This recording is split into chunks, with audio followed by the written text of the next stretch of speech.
16 de março, segunda-feira, estamos aqui para mais um tema do dia com Miguel Amaral. Frederico Varandas foi eleito no passado sábado para um terceiro mandato na presidência do Sporting. Queria-te perguntar quais são os desafios para esta reeleição, para este novo mandato, começando por perguntar o que é possível melhorar no futebol. Bom dia, Pedro. Primeiro destacar a vitória expressiva de Frederico Varandas e o voto de confiança também que teve dos sócios do Sporting, teve quase 90% dos votos, mas também um voto de responsabilidade para estes 4 anos, até 2030. Frederico Varandas, se cumprir estes 4 anos, estará 12 anos na presidência do Sporting, fica só a um ano dos 13 anos da era João Rocha, como era marcante no clube, tem sido João Rocha o presidente que esteve mais anos na liderança dos Leões. Em relação ao futebol, o Sporting é bicampeão, ainda assim não pode adormecer, tem que olhar para os rivais, perceber o que estão a fazer. Claramente está a haver um crescimento de investimentos, especialmente do Futebol Clube do Porto, que também está a aliar esse investimento à competência. Portanto, os próximos anos prometem ser também intensos nesse nível, na disputa pelos títulos internos, e portanto o Sporting tem que estar sempre atento. Tem que fazer também uma reflexão, perceber o que é que tem corrido mal e tentar melhorar esses aspectos. Importante também para o nível financeiro, mas também de expansão de marca, etc. A presença constante na Liga dos Campeões, ainda para mais agora com o aumento que vai acontecer das equipas portuguesas nesta prova. O Sporting não pode falhar a Liga dos Campeões neste ciclo. Também há aqui um ponto que não se tem ainda falado muito, que é de uma possível presença no Mundial de Clubes 2029. Neste momento o Sporting, a equipa portuguesa, é a melhor posição para estar nessa prova. Naqueles pontos, se calhar que não tem corrido tão bem, que merece alguma reflexão, vou apontar aqui 2. Em relação ao mercado, há alguma demora em fechar alvos, que se tem sentido nos últimos defesos do Sporting, principalmente depois desta saída do final da era uviana e a entrada de Bernardo Palmeiro e desta nova estrutura do Sporting. Nota-se alguma demora muitas vezes a acabar as negociações, a levar as negociações a bom porto. Este verão tivemos o caso do Extremo, durante semanas e semanas falou-se de Yaramai não veio, nos últimos dias vários alvos tentados e acabou-se por não se conseguir inscrever Jota Silva no final do mercado. Também neste mercado de inverno, há algumas questões sobre se o Sporting não deveria ter contratado um avançado, porque claramente não há nenhum elemento da formação que convença Rui Borges. E o Nidi já estava com problemas físicos e o Luís Soares neste momento é a única opção que o Sporting tem para o ataque, tendo também saído o Rodrigo Ribeiro. Portanto, há estas dúvidas em questão ao mercado. Outro tema forte da atualidade do futebol do Sporting é a questão das lesões. O Sporting, tal como o ano passado, está a voltar a sofrer muito com lesões, com várias reincidências também em jogadores, seja em Dabaste, Ioannidis. Agora temos o caso mais recente de Salvador Blopa, que também voltou a sentir o problema muscular e vai estar várias semanas de fora. E além deste problema das lesões, é muitas vezes a comunicação que há para o exterior, que ainda cria mais ruído, não é? É tudo feito em muito mistério, depois saem notícias cá para fora, que os jogadores, se calhar, mais uma semana estão a treinar e depois estão meses sem aparecerem nas convocatórias do Rui Borges. Portanto, são aqui temáticas a limar pelo Sporting. O projeto do Sporting para o futebol está bem, o Sporting é bicampeão, está com saúde, mas não pode adormecer, claro. Há razões de preocupação na formação e no futebol feminino? Sim, embora acho que o ruído que se tem criado na formação é bastante exagerado. Vamos por partes. Na formação, o Sporting apresenta muito o modelo centrado no jogador, ou seja, muito na evolução individual dos talentos detectados, muitas vezes que saltam os escalões, e não é tão importante o sucesso coletivo, ou seja, prioriza-se muito mais na formação a evolução individual em relação aos títulos coletivos, mas claro que as equipas querem ter bons resultados. Isso pode levar, por vezes, porque o Sporting faz uma utilização muito agressiva deste modelo, que mais nenhuma equipa em Portugal faz. Temos casos recentes, como por exemplo o escalão de sub-19, em que o ano passado esteve perto de uma descida de divisão, ainda há poucos dias perdeu por 6-0 no Jorge Sampaio com a equipa do Futebol Clube do Porto. Portanto, são resultados indesejados. A verdade é que nós olhamos para a equipa e, eu diria, mais de 11 jogadores que podiam estar nesta equipa e não estiveram neste jogo dos júniores contra o Porto. Em comparação, a mesma geração, em teoria, que é aquela geração de 2007, jogadores nascidos em 2007 ou depois, está nos quartos de final da Youth League, portanto está a conseguir sucesso, aí já com vários nomes que podem estar nesta geração e que têm marcado presença na Youth League. Portanto, acho que não se pode exagerar em relação a este tema.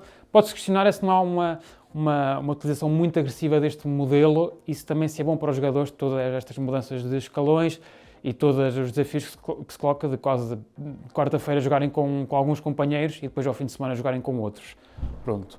Também se falou, inicialmente nas eleições, o candidato Bruno Sá falou disso, do Sporting não ter apresentado apenas um jogador naquela geração de 2008 que foi campeã da Europa de Sub-17 e campeã do mundo, mas a verdade é que se nós olharmos num olhar mais geral, tanto nas gerações acima como abaixo, o Sporting continua a ter muitos jogadores presentes nas seleções. Portanto, acho que é mais um caso de uma geração mais fraca dos Leões e não pode ser feita uma análise global a partir daí. Em relação ao futebol feminino, aí eu acredito que é uma problemática maior e que precisa de resolução. O Sporting foi pioneiro na evolução do futebol feminino depois daquele primeiro boom inicial do futebol feminino, muito o Sporting e o Braga, e também o Benfica, só que o Sporting neste momento não vence um campeonato desde 2018. E na presente temporada está afastado de todos os títulos, depois no campeonato está a alguma distância do Benfica, que é o único título que ainda pode vencer. A ideia seria muito uma aposta na formação, mas os frutos já são há vários anos assim, que se fala da formação, não se vê muitos frutos, de facto saem alguns talentos, mas muitos até estão um ano, dois no Sporting e depois saem do plantel e o Sporting não está a conseguir acompanhar, por exemplo, o Benfica, mesmo numa fase em que o Benfica não está a investir tanto ou não está a ter tanta pujança como teve em outras temporadas. Nota também que em breve vamos ter outro player, que é o Porto, que também vai animar muito a questão do futebol feminino e vai ser mais um rival duro para o Sporting bater. Portanto, acho que é uma secção que precisa de reação rápida dos Leões e de uma reformulação grande. E quanto às modalidades, qual é o estado atual? As modalidades, eu diria que as modalidades de pavilhão no setor masculino estão bem, com diferentes características. O futsal está a passar um momento de grande competitividade, há um crescimento claro do Benfica, o Sporting também tem tido alguns problemas na secção mais recente, mas a confiança continua no Dias, o Sporting continua com muitos talentos na formação e neste momento está ainda na luta na Liga dos Campeões, portanto o Sporting continua a ser uma equipa muito forte, tem um rival que também está muito forte e também vai animar muito a luta interna. E, portanto, o Sporting também vai ter que lutar para continuar num grande nível. No handball, também com o Ricardo Costa seguro até 2030, a secção vive um momento fantástico, tem ganho nos últimos anos, os últimos campeonatos, tem realizado boas campanhas na Liga dos Campeões, portanto, tem estado muito bem. O voleibol também com as reformulações recentes, desde a entrada também do João Coelho, era uma modalidade que era muito dominada pelo Benfica e neste momento o Sporting consegue disputar os títulos desde os campeonatos, ainda este fim de semana conquistou a Taça de Portugal, portanto também conseguiu estar pela primeira vez na Liga dos Campeões, o que é muito positivo para os Leões, portanto também vive um bom momento esta secção. Também o hóquei patins também é um mundo à parte, o hóquei patins, que é um mundo muito competitivo e tu podes investir bastante, podes ter uma boa equipa e depois no final não aparecem muitos títulos, mas o Sporting continua lá, continua nas disputas, portanto esta época parece que o Benfica está muito forte neste momento, mas depois veremos como é que as coisas vão acontecer, mas parece-me que o Sporting está bem nessa modalidade. Também só dar a nota do basquetebol, que desde o regresso da secção, o início muito positivo, depois de alguns anos muito difíceis, e o Sporting começou a reorganizar o projeto. Este ano já se vêem alguns frutos e acredito que em breve o Sporting pode ambicionar lutar contra o Benfica, que neste momento é a grande referência da modalidade no masculino. Falando do basquetebol masculino, no desporto feminino, nas modalidades do Sporting, é um caso diferente. Aqui, uma análise geral, a referência em Portugal é o Benfica, especialmente as modalidades de pavilhão. O Sporting recentemente desceu no futsal, o hóquei patins também terminou. Começam a ser dados alguns sinais de investimento, por exemplo, o regresso da formação do handball feminino, o basquetebol regressou à primeira divisão, portanto o voleibol também, eu comparo muito o voleibol feminino com o hóquei patins masculino, porque são dois mundos muito competitivos, com várias equipas que lutam pelo título, mas a equipa também está nos lugares cimeiros, portanto há sinais de melhorias. E acho que o objetivo até 2030 tem que ser a chegar ao aproximar-se do nível de referência do Benfica, que é o clube de referência das modalidades de pavilhões femininas em Portugal. Terminar também com uma modalidade que tem muita história no Sporting, que é o atletismo. O Sporting também continua a ganhar títulos. O Braga e o Benfica também são adversários duros, mas o Sporting também continua numa boa fase. Acreditas que vão ser anos mais pujantes a nível financeiro? Vão ser anos diferentes e com desafios diferentes. O Sporting e Frederico Varandas reconheceu que foi uma opção, decidiu aumentar um bocadinho o passivo, com um empréstimo também obrigacionista recente de 225 milhões de euros, com o claro objetivo de obras no estádio e também de toda a recuperação do Alvaláxia e de toda a recuperação daquela zona, reconhecendo o Sporting que pode ter um grande aproveitamento comercial desses espaços.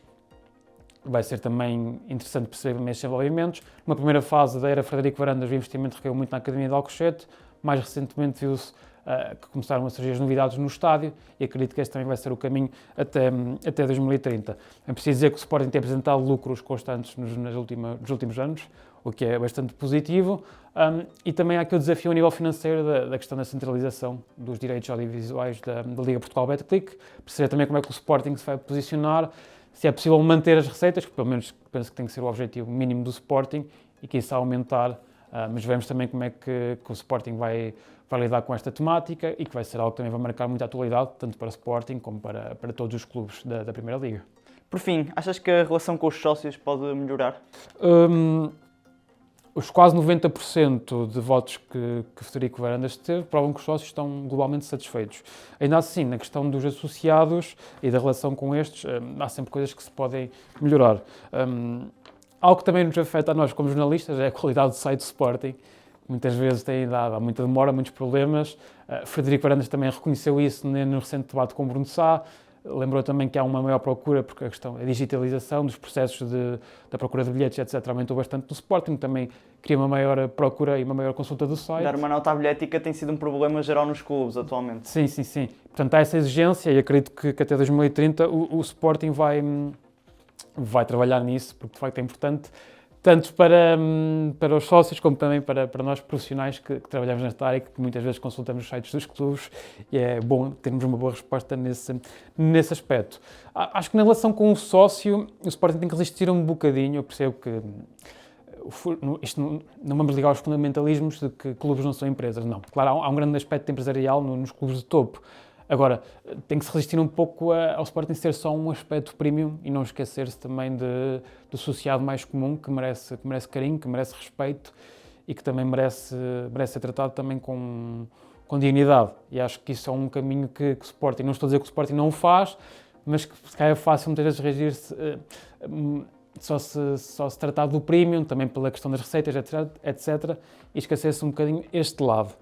Depois há também um tema já antigo no Sporting, que é a relação com os grupos organizados de adeptos. A resistência continua a existir destes adeptos de estarem nas zonas com condições especiais de acesso e permanência. Portanto, eu acho que quem não deve não teme, mas há esta resistência de muitas das claques do Sporting à identificação, por diferentes razões. Tem-se notado isso também nas diferenças do perfil de adepto que vai ao Alvalade, mas também o facto das claques estarem um pouco separadas. Há uma quebra clara no ambiente do estádio, que não é tão forte como já foi. Isso acaba também por afetar um bocadinho depois no apoio à equipa e na base que os jogadores podem ter naquele suporte para, nos grandes momentos, ter alguém que puxe por eles. Vai ser um tema também interessante de acompanharmos até 2030. Acredito que haja vontade das partes, que exista vontade das partes das relações melhorarem. Agora, Frederico Varandas também tem que controlar um pouco, por vezes, as bicadas que faz a estes adeptos e os grupos organizados também têm que ter uma maior abertura ao diálogo, parece-me. Miguel, muito obrigado. Esta segunda-feira não percam mais o episódio do Ataque Rápido e do Canto Sporting. Fiquem connosco, fiquem com o 0-0.